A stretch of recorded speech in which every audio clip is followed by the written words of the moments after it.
Perfect. Thank you, Andrew. So my name is Pateresa Romuld. I'm a registered social worker and I work at the Lakeland Center for FASD as a transition coordinator. I first started with the center in 2018, actually as a summer camp leader. And then I returned the following summer for camp again. And then I was hired into the position that I am in now. And I've come kind of full circle as I'm also a summer camp supervisor now. So I'm definitely quite involved with our children and youth with FASD. And I can definitely say that I love my job. It's definitely difficult at times, but it is worth it and it fills my bucket at the end of the day. So before I begin today, I would like to start with land acknowledgement. So we acknowledge that the Lakeland Center for FASD and Support Services is on Treaty 6 territory, the traditional and ancestral territory of the Cree, Dene, Blackfoot, Saulteaux, and Nakota Sioux. We acknowledge that this territory is the home to the Métis settlements, the Métis Nation of Alberta, Regions 1 and 2, within the historical Northwest Métis homeland. We acknowledge the many First Nations, Métis, and Inuit who have lived in and cared for these lands for generations and whose footsteps have marked these lands for centuries. In our Lakeland service area, there were 2 residential schools, the Lac-La-Biche Residential School, which was later relocated to St. Paul and named Blue Quills Residential. The school and its residents closed in 1990. As many as 200 children enrolled annually at Blue Quills and during its operation. I would also like to acknowledge the many survivors and their families in this area and those children who did not make it home. The Lakeland Center for FASD has and continues to commit to align our values and actions with those guided by the TRC Call to Action, a United Nations Declaration on the Rights of Indigenous People. We commit to working in collaboration with Indigenous peoples to deliver culturally appropriate prevention, diagnosis, and intervention support to families and individuals with FASD. We make this acknowledgement as an act of reconciliation and gratitude to those whose territory we reside on and are visiting. So the Lakeland Center for FASD, our main office is out of Cold Lake, and we have sub offices in Bonnyville, St. Paul, and Lac-La-Biche. Within our region, we also serve 7 First Nations communities and 4 Métis settlements, and all of the little towns and hamlets in between. So we have quite a large service area. So jumping right into the presentation, I am the transition coordinator, so that means I am in charge of our transition program. So the eligibility for my program is for my clients to have a diagnosis of FASD or a diagnosis of at-risk for FASD. I have also worked with some clients that have received a no FASD diagnosis, but they are still prenatally exposed to alcohol, so there's definitely still some struggles, even though they didn't receive a diagnosis, and moving to adulthood still challenging for them. So I have worked with some individuals without a diagnosis as well. Be between the ages of 15 and 24. Working up to 24, it's never too late to plan, but if we get a plan in place before the age of 18, when a lot of those things start to change for them, definitely starting earlier the better. Having a more limited support system. So moving to adulthood it's a really difficult time. So having the people around you that'll support you to make sure you're going to be all right along the way is very important. And then to live within our Lakeland service area. Definitely had people reach out to me outside of our area, and I've done my best to supply them with some resources, but at the end of the day, gotta live here to be in this actual program that we have. So a little overview of the program. I facilitate the planning process, so I'm the one that kind of keeps everything organized, all the documents, gather all the information and such along the way. This is individualized support for about 3 to 6 months. Sometimes it can be longer. Found over COVID that it was very hard to get things done in 3 to 6 months. So, it's all right for the process to be a little bit longer. It's designed to help youth and their supports plan, what the future is going to look like, explore the different options, and try to make that transition to adulthood a little bit smoother. It involves goal setting, short-term and long-term, determining what the supports that they might need, and creating a plan to make sure that these things are accomplished. Along the way, we create a personal story project that's led by the youth. I'll talk a little bit more about that later in the presentation.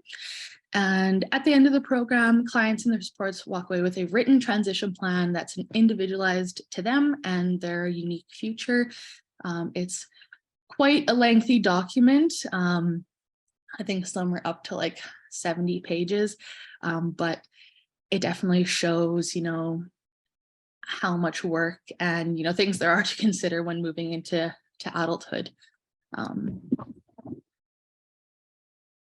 So during the planning process, there are a couple phases that, don't exactly have to go in this order, but these are the phases. So first phase, determining the level of ability with the youth. If a youth is in a more stable, supportive environment, it's much easier to plan for the future.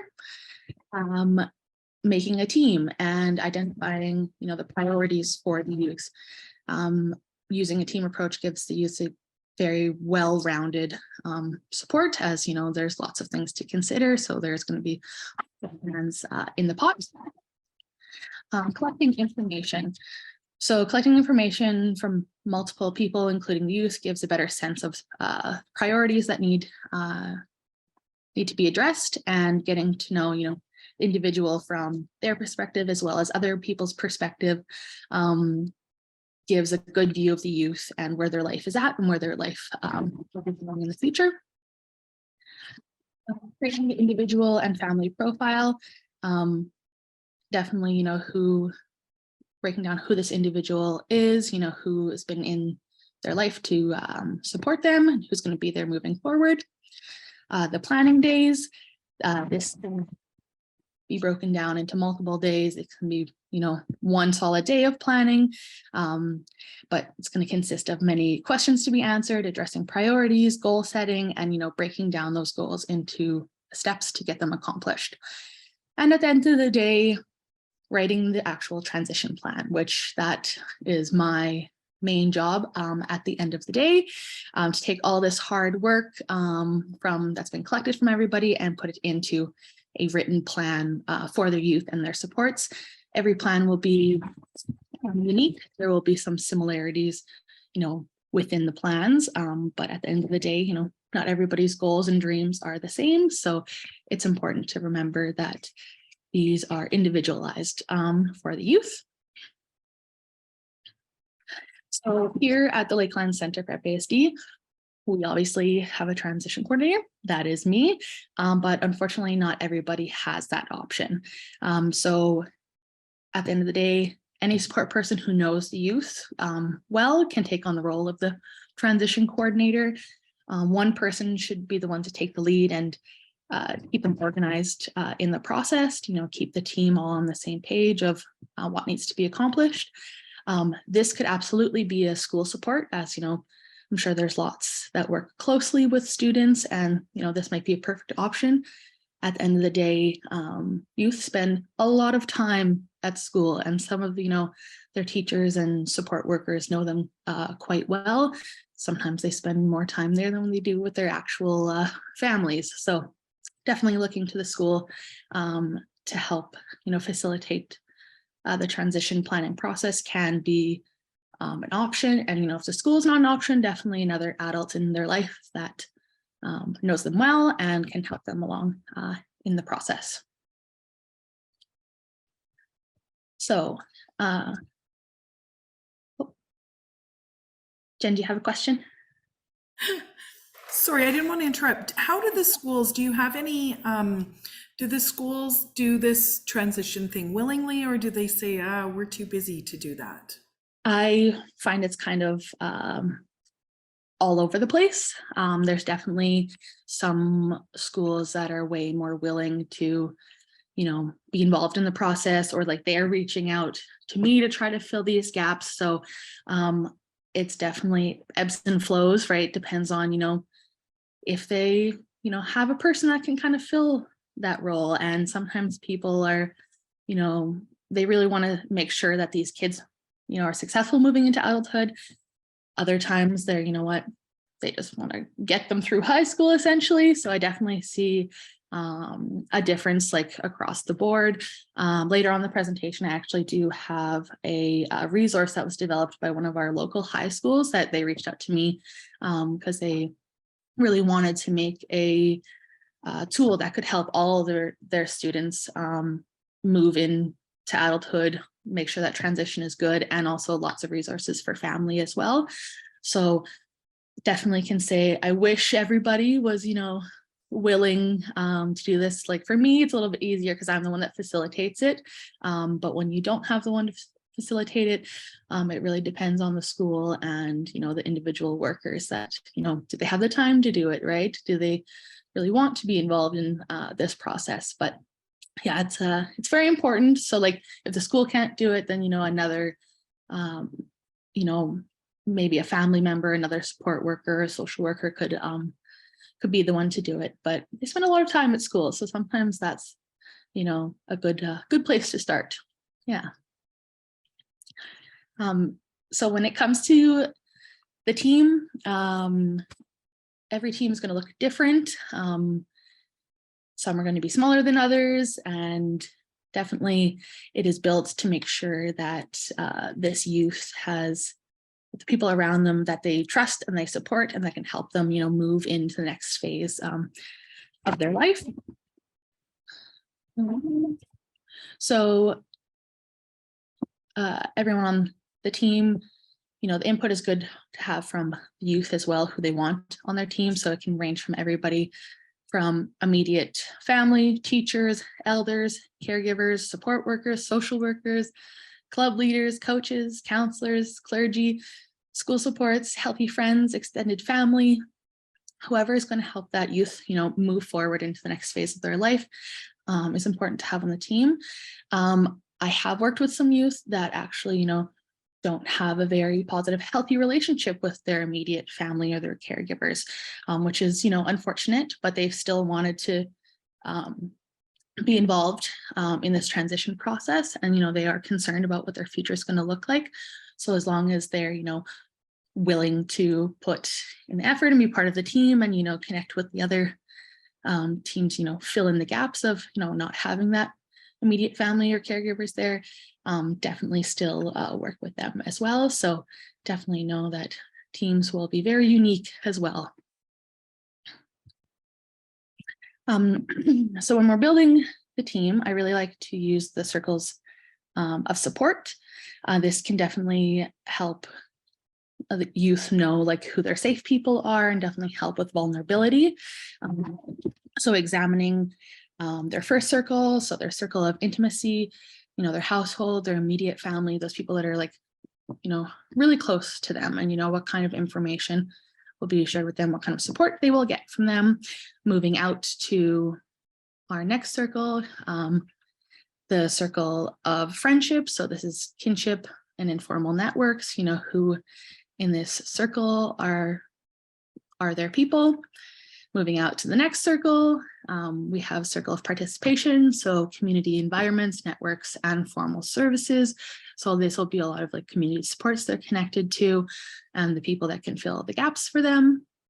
And our final circle is the circle of exchange, broader economic policy and political, social, and environmental influences. This year, the social norms and attitudes, I definitely find my youth definitely struggle with that sometimes, but definitely understanding that, everybody has a place in one of the circles, and understanding, who does what for them and who they can rely on, who they can support, and who they should be sharing information with is important.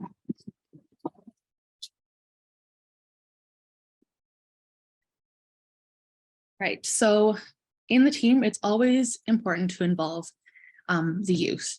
At the end of the day, this plan is for them and their supports, but, we really want to provide the youth with a sense of, dignity and like they are, truly a part of the plan and, what their future is going to look like, giving them, that autonomy and knowing that they are a unique individual. Lots of times in childhood, you don't really have, control over things. So, moving into adulthood, sometimes they feel like they need to be in control of everything, but, giving them, pieces of control and knowing that they're involved in their future can definitely, open up the window for them to know, it's okay to have supports. It's okay to have people around you, to help you out. You don't have to do everything on your own. The youth can be involved in a variety of ways, as FASD is a spectrum disorder. Some youth will be involved more than others. Some can get very overwhelmed with the process, and for others, they will want to be like fully involved so they know what's going on, but definitely depends on the youth and how much they want to be, involved at the end of the day. As long as everybody on the support team knows what's going on. And the youth can be involved in a variety of degrees. Throughout the transition planning process. Oh, question. Oh, you're on mute. It's okay. There we go. Quick question. Yeah. I was thinking about, like, I really like this idea of like giving autonomy and making sure that they're involved and in the decision making in the whole process of transitioning them. I really like that. And I also like really admire how you said, like, some people will want to be involved. Some people would like to know the whole process and what you're doing about it, what their options are, all of that. And then others may just be like, I don't know how to go about this. And, it's like a daunting process. So I'm just going to be hands off. Can you give us some examples? Because as I'm going to some high schools in this school year,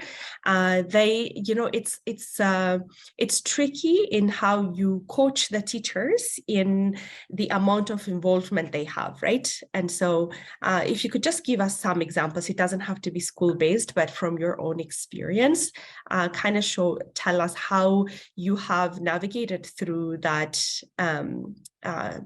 terrain of like more involvement, less involvement. How do you involve them? Where do you ask the question? Like, how do you explain the whole process to them? So you have experience. So I just wanted to hear a story too. Yeah, like every one of my clients have been very unique. Obviously, there's lots of like similarities, but at the end of the day, they are, very unique individuals. I am working with a client right now who is very much like, I trust my mom, she's got it, she's the one that's gonna figure it out for me. So I've connected a lot more with the caregiver in this process to make sure that like she is supported in supporting her child. So individual work that I've done with the actual client actually hasn't been a whole lot, but knowing that, mom is the main support, mom is the one that's going to make sure that that this client is supported. So in that way, it's more of the caregiver that I'm connecting with. And I also work with another client right now that her family is not involved at all. So for her, I make sure that, she's connected to the supports that she needs in the community. And, when she is struggling or doesn't understand something that's going on, she knows who to reach out to, right? So if she, let's say, comes to like booking a doctor's appointment, that is something for her that she really struggles with. So I know that like she's connected to her outreach coordinator that we have here at the center to help her out with those things. Also, further in the presentation as well, I talk about the personal story project that we do. So that's definitely a way to help get the youth involved in a more creative way, especially if they're not, wanting to sit down for the meetings and, go through lots of questions. Like I try my best to be creative when I'm gathering information from them, but every youth and their abilities are different. So I definitely change up how I interact with them and make sure that they're still supported, whether it's directly with them, maybe, you know, half with them, half with caregiver, and sometimes it's all caregiver, but that's part of where, you know, the team will look very different for everybody, right? So sometimes they do just sit back and, you know, trust the process, and other times they're like, no, I want, you know, to be fully involved. I want to know who I need to connect with. I want to be the one, you know, building the plan for myself. So I definitely make sure that I am giving the youth what they want. I would never keep them out of the process, but I'm also not going to force them into the process either, right? Totally, totally. You have to, like this idea of harm reduction, right? You have to meet the people where they're at, the people that you're working with. And so I respect that and I appreciate that. I also have this, if I were to be honest, like deep down, I really want people, I wish they were at a point where they're like, this is what I want, right? So we could also go with their intentions, their desires, and, you know, their needs, etc. So yeah, it's just fun to hear some stories, anecdotal like experiences about like a youth being actively involved in that process. That's why I asked that question. And where it is, you know, a spectrum disorder, one size does not fit all, right? So No. like I know that when I'm starting off with, you know, a new client, it might look very different from the last, you know, team that I worked with. So I definitely make sure I make adjustments where needed to fit. Yeah, thanks. No problem. Another question from Jen? Yeah. Is it okay, I mean, to guide the individual? Say an individual is lower cognition and is needing supports in life, but they know they're going to be 18. So I've worked with a number of these transition plans over the years where it was everything that the youth wanted, but then in the end, it ended up not being the best plan. Does that make sense? So is it okay to guide? And, you know, obviously if an individual is making decisions at somebody quite a bit younger than them, that's why there's like a circle support around them too, right? So, but to what extent, what's the balance, right? Yeah, I think like obviously like in here, you know, exploring their interest, you know, their abilities, you know, definitely addressing those reoccurring wants, you know, and being realistic of, you know, what the future is going to look like, right? And making sure that, you know, we are addressing their wants, but making sure that, you know, they're still realistic, right? And knowing that, you know, there are some things that, you know, need to be done. Sometimes my clients, they are like, oh, I'm going to be 18 and I'm going to, you know, run the show. I don't need, you know, help after that.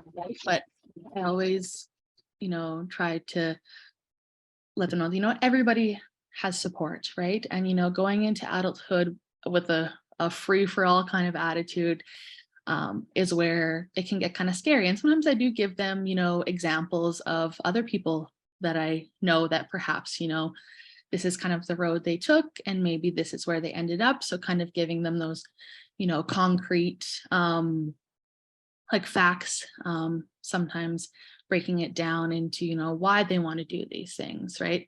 And knowing that, you know, you have a support team for a reason, right? We're not here to control your life. We're not here to make decisions for you, but we also want to make sure that you are, you know, safe and secure moving into adulthood, and that, you know, there are, you know, people out there that will take advantage of you, right? There are, you know, things that can happen that you wouldn't think, but, you know, letting them definitely know the realistic side of it as well, while still, you know, addressing their wants and, you know, their dreams and their goals, and maybe, you know, taking those dreams and goals, maybe breaking them down into, you know, smaller steps along the way. Maybe, you know, there's other things that, you know, are connected to those dreams and goals that maybe they didn't, you know, were options, right? So definitely making sure that they feel heard, but also, bringing in that, realistic aspect of adulthood is important as well.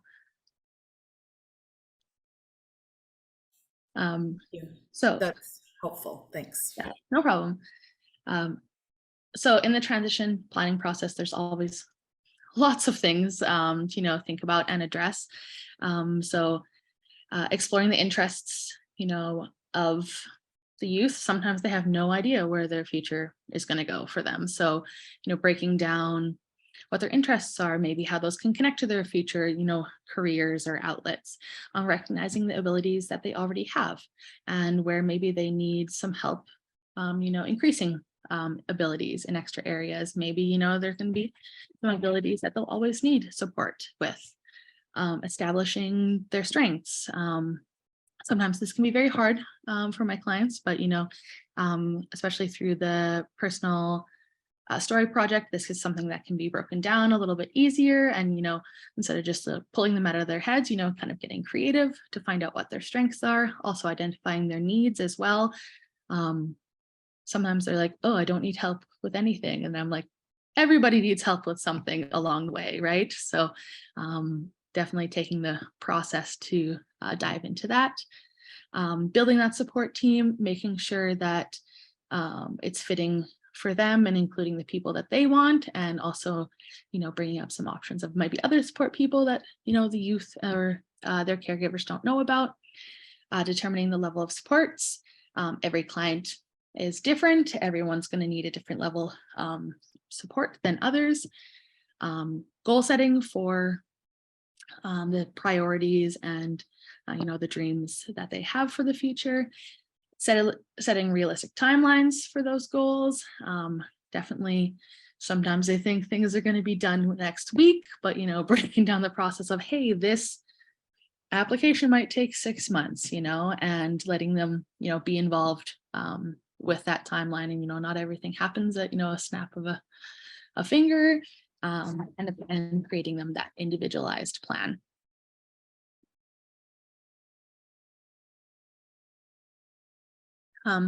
So as I'm writing the transition plan, there's lots of holistic considerations.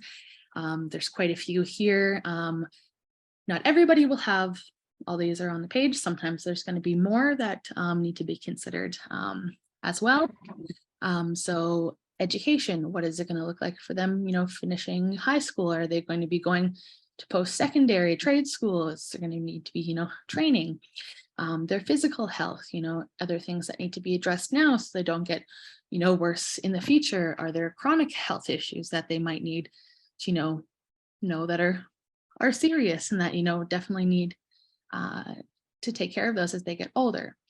Their income and finances, are they going to apply for things like ACE or income support? Are they going to be able to get enough income from a job to support themselves? Family cohesion. So, looking at the dynamics of their family, if there are people that are, more supportive than others, people that they really want to keep close to them as they're moving into adulthood. Their mental health. With FASD comes a lot of, additional diagnoses as well, everything from ADHD, PTSD, anxiety, depression, all of these things, especially moving to adulthood, it's important to address them because this is definitely a time where we see quite a slip in mental health. So knowing, where to connect to make sure their mental health stays well. Their daily living skills, everyone definitely has a varying degree of these as well. Are they going to be somebody that, needs some daily reminders or weekly check-ins, or, they need perhaps like pictures or, graphs on the wall? Or are they going to be somebody that's going to need, that kind of, PDD support, or, another dependent, person like living with them? So definitely things to think about there. Employment. I have, clients that will unfortunately, never be, formally employable, and others that, have been working full time, right? So looking, are they going to be volunteering? Are they going to be able to work casual or part-time? Are they going to be able to work full-time? Are they able to hold down that job? Looking at their recreation, lots of times after high school, those sports and clubs and things like that definitely start to slip. So connecting with, adults, appropriate clubs or groups, or even like events that are going on. Housing needs. Are they going to be living with family? Are they going to be in supported living? Are they somebody that, can live on their own, but, will need those check-ins along the way? Their culture, what's important to them, aspects that they want to remain, connected to as they, move into adulthood. Maybe they haven't, really been connected to their culture, as a child, and that's something that they want to make sure that's a part of their adulthood. Their social functioning, who are they connected with? Do they have healthy relationships? Do they have friends that, are gonna make sure they stay on a good path, or do they have friends that maybe might be pulling them in a different direction? Justice involvement.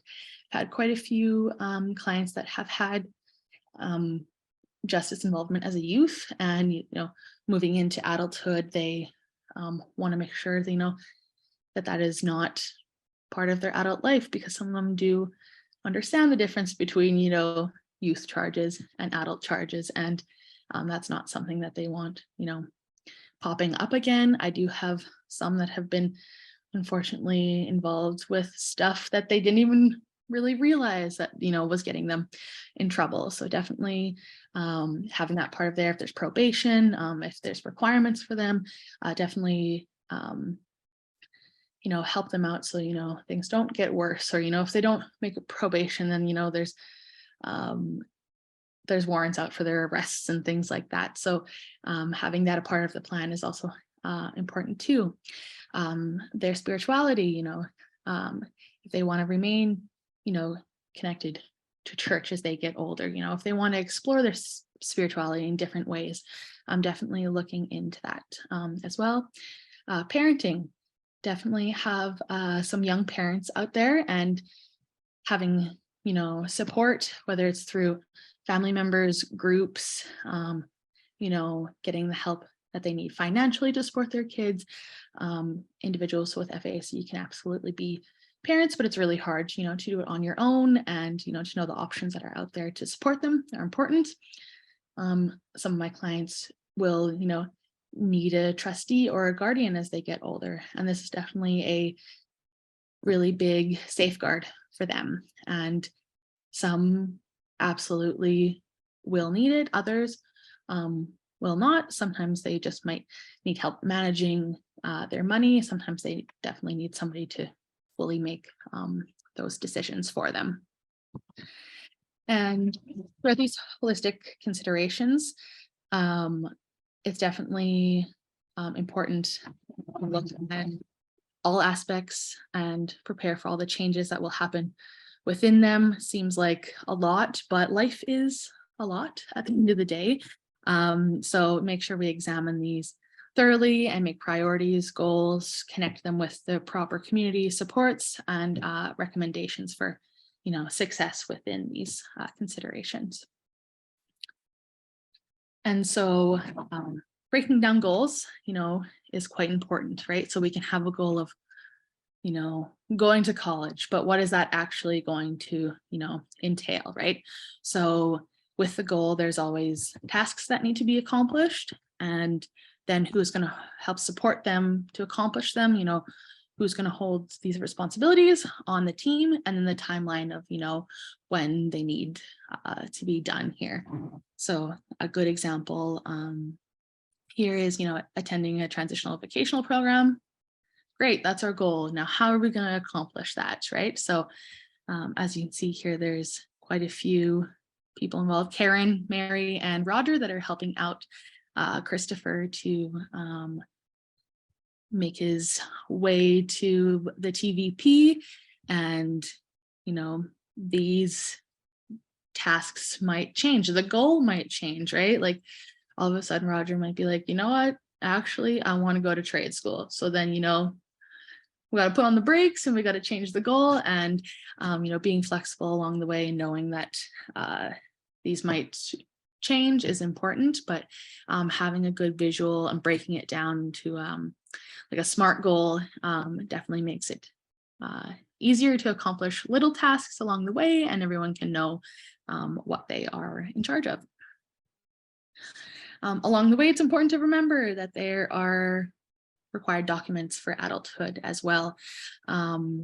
So there's lots of forms of identification that are important to have. Looking through medical history, including their diagnostic reports, medication, special diet, ongoing services that they might have, like specialists for any medical needs, a list of their service providers. So who's their doctor, their dentist, optometrist, who's their school education contact, who is their employment contact, who's their therapist, counselor, anybody in the community that provides them services.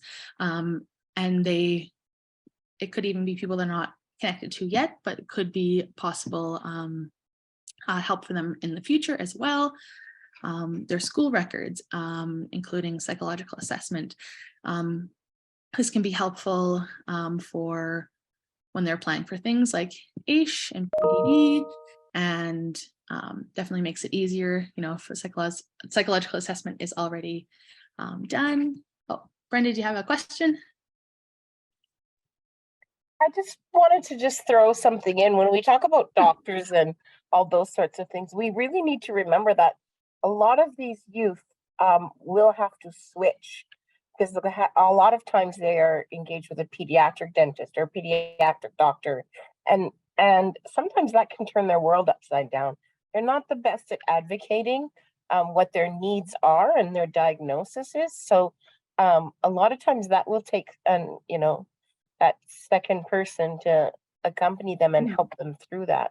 That's where this whole transition piece really comes into play. We often forget about that piece, and we're like, well, the doctor will just give them, send them to a new doctor. But often we lose a lot of their previous struggles and a lot of their diagnosis and what that means for their future when we switch things like doctors and dentists and all those things. Yes, yeah, there are so many like child supports that change as they, move into adulthood, and, having a person there to explain the process to them and, how things are, going to look different, and like, hey, like your mom is going to now need, permission to talk to these people, right? She can't just, go do it all for you.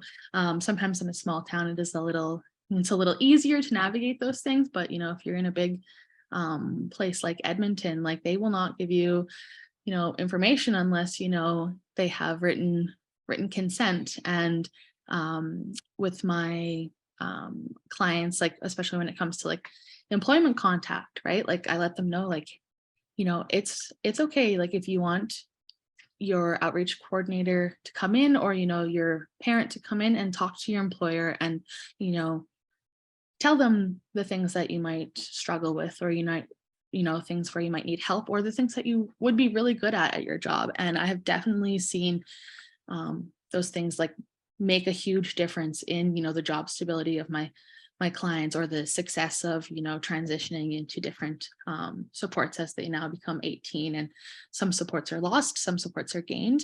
But, having that person with them to make the process easier, because a person on the receiving end, if they understand the person that they're dealing with, they're more likely, to give that empathy and understanding, and, kind of switch up the way that they're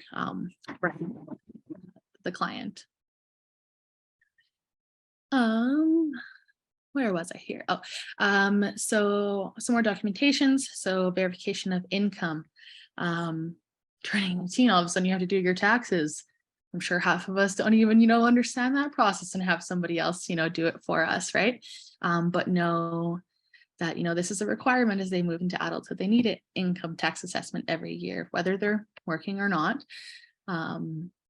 If they are working, a recent pay stub, income assistance, or, are they going to be relying on more parental or other support to kind of fill that gap for income with them, a list of their strengths, a list of their need, and a support team contact information, and not just for the youth, but for everybody on the team, right? So everybody can be in contact and help the youth out and know, like, hey, if something needs to be accomplished or they have questions, the whole team can be connected. So this is the personal story project that I did mention a little bit earlier. So this is a great way to identify the individual's interests, strengths, areas of need, their priorities. Sometimes it's really hard for them to verbalize those things. And a lot of my clients are very creative. So I definitely like to use this as part of the planning process. This can look like anything from journaling, scrapbooking, movie, a poster, a story, a PowerPoint, collages, audio recording, series of pictures, drawing, comic strip, any creative outlet. This project provides the client autonomy over their own process and helps to engage them in the process, build relationships and rapport and maintain a positive attitude.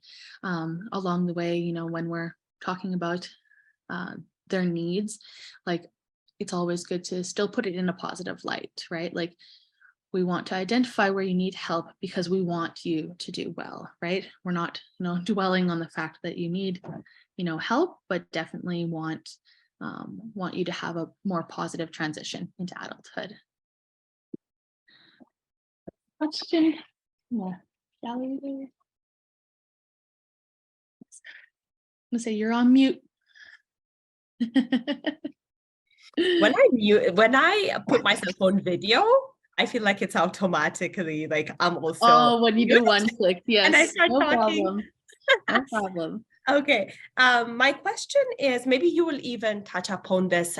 Maybe it's just too early to ask this question, but if you can touch upon this idea of when you're going through your personal story project, sometimes there will be, I'm assuming here and speculating, but like there will be like emotional sort of vulnerability, right?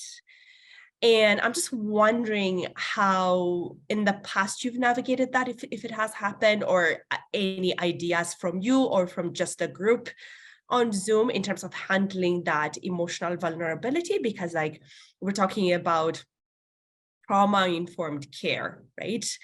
And we are also talking about individuals from, let's just say, communities that are either disadvantaged, and in some research even goes to show that social determinants of health come into the picture, because it's not just, FASD we are working with, but there will be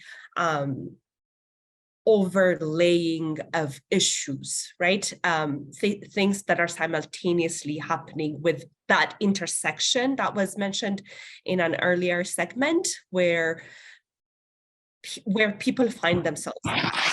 This idea of emotional vulnerability, and where do we get, like, how have you done emotional support? Do you have someone there to support a professional, I mean, there to support the process?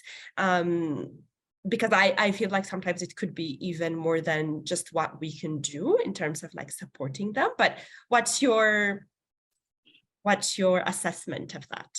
So I do a really good job of getting the background like on a client, and kind of, maybe getting a heads up with like things that might be, like touchy subjects for them, and like, not just, diving in. So like, what's your relationship like with your mom, right? Like definitely trying to get the full picture of them. And, if there are things that I recognize that I'm like, what, they might need some extra support with this, I do connect them with a school counselor.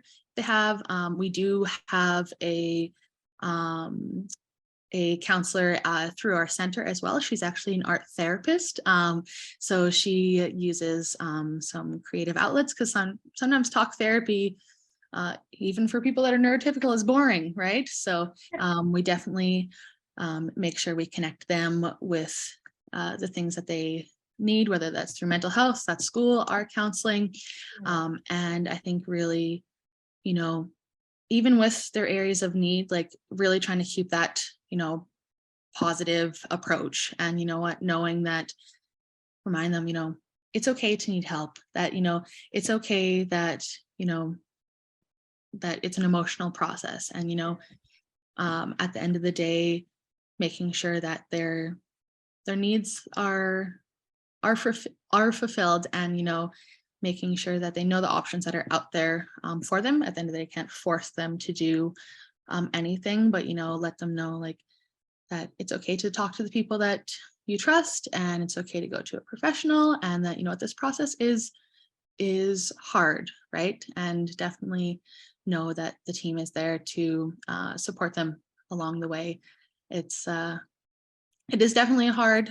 Sometimes it's very scary for them as well, but, you know, reassuring them that, you know, this is why, you know, we're planning, and, you know, making sure we're going through all the aspects of your life to make sure that, you know, you won't feel like this forever, right? And if you feel like it's again, you know who you turn in those times of need.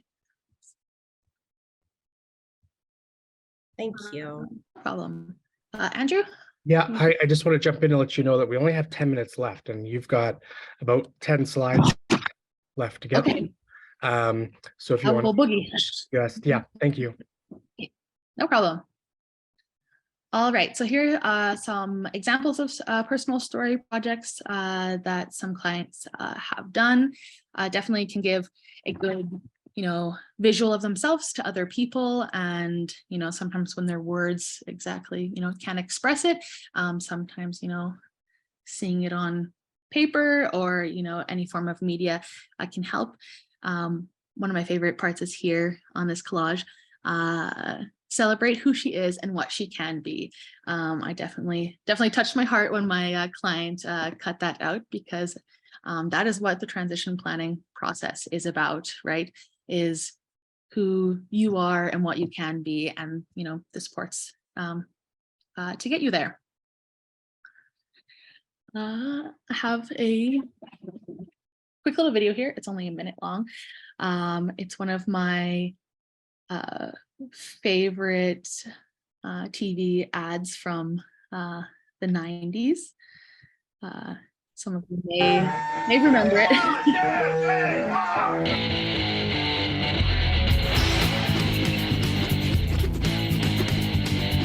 What's your thing? Bugs. Everybody's gotta have a thing. My thing's sound effects. Here's a T-Rex. Mom!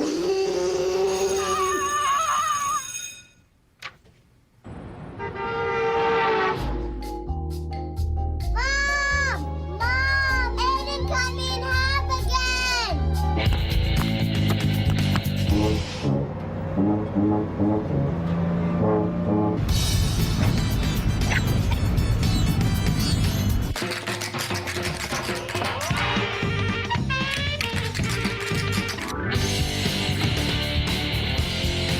Nobody's good at everything. Everybody's good at something. What's your thing?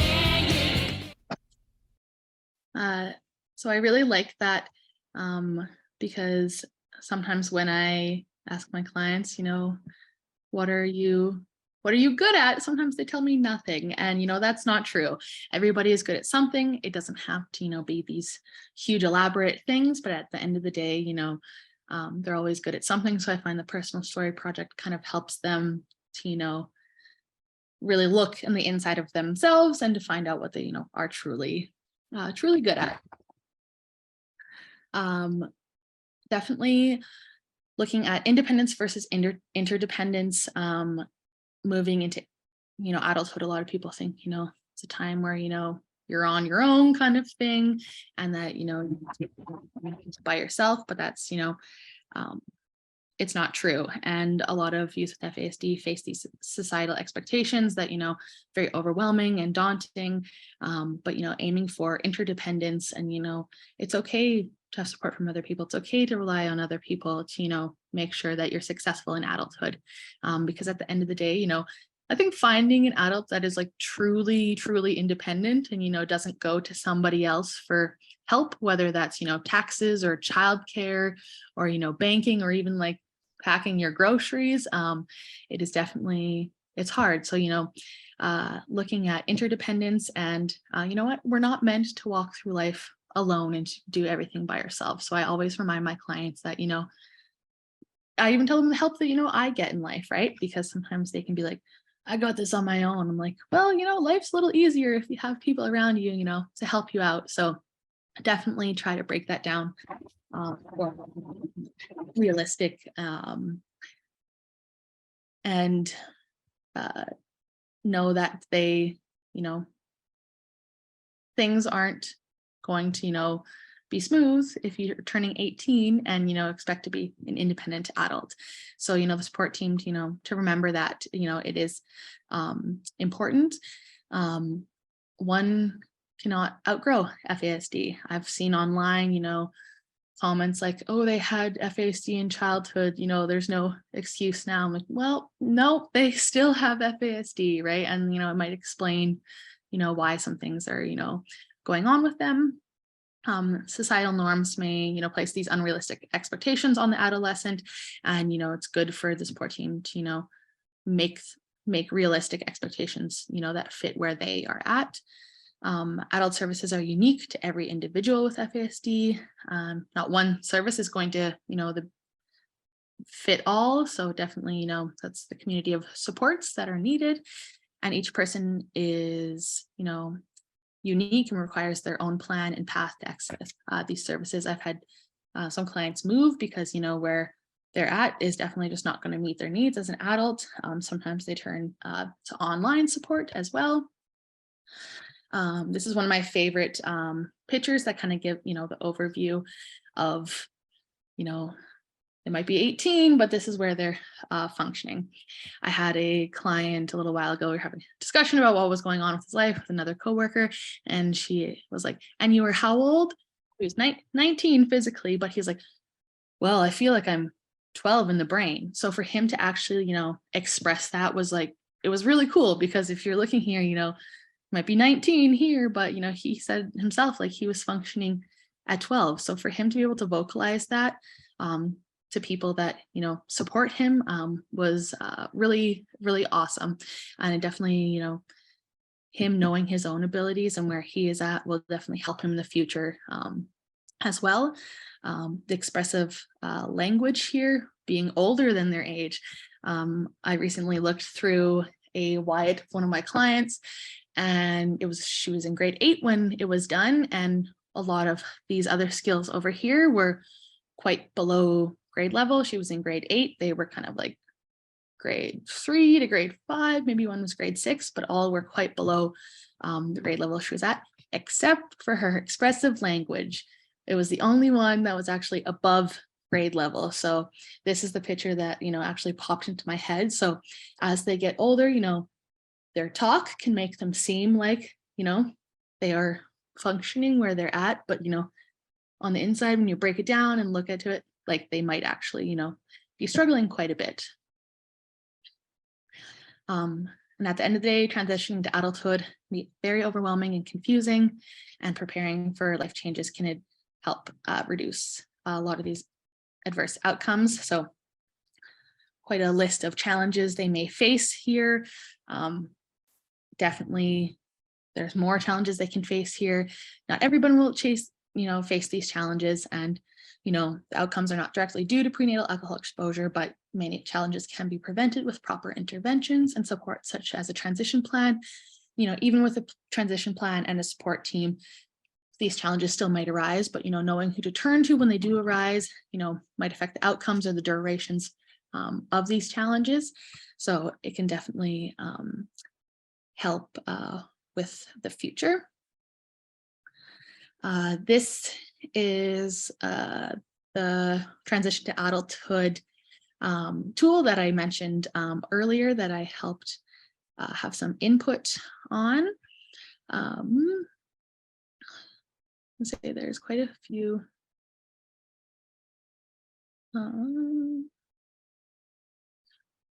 Oh gosh, it looks different now all of a sudden, of course.